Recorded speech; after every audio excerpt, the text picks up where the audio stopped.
Okay, so we're going to take a look at the installation of Windows 7, and it's not all that different from Windows Vista, so we're not going to spend too much time here.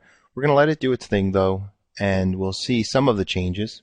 Here we see it's loading up the files, and that little graphic is new. I like that. Very colorful.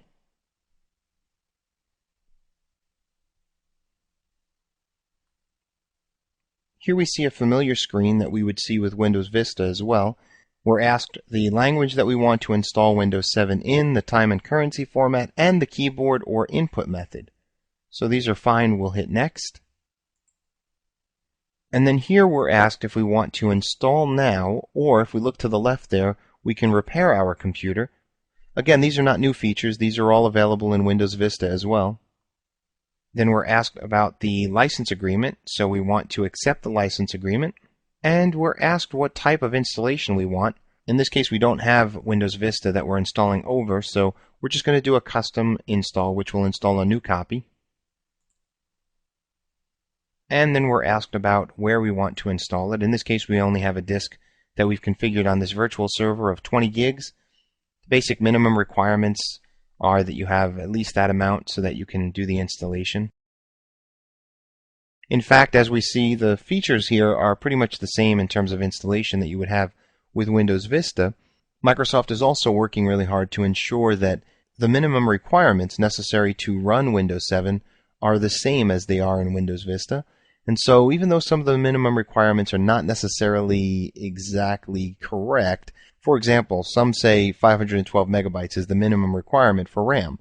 But in actuality, Windows Vista doesn't run very well on 512 megabytes of RAM, so that's not really a good minimum. 2 gigs, now that's a decent minimum if you want the system to run appropriately. So I would recommend the same for Windows 7, 2 gigs of RAM, and plenty of hard disk space because the thing takes up quite a bit. A decent processor. Microsoft operating systems require quite a bit of processing power, memory power, disk space, so you might as well really make sure you have a decent system to set this up on. Now here we see we're asked to provide a username and a computer name. And then we're asked to provide a password, retype it, and then provide a password hint.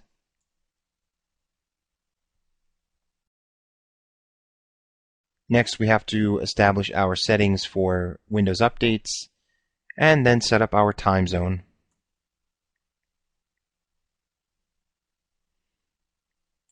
Then we choose the computer's current location, whether it's home, work, or a public network. Again, all of this is pretty much standard in Windows Vista.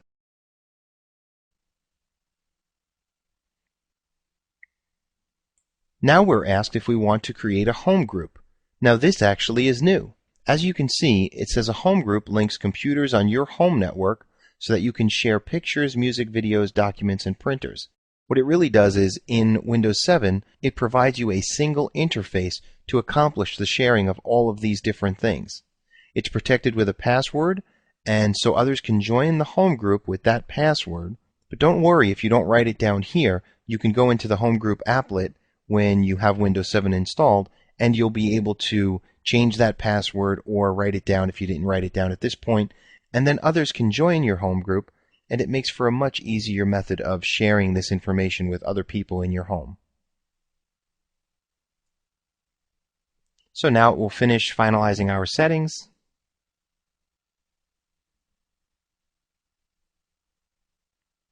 And there we go.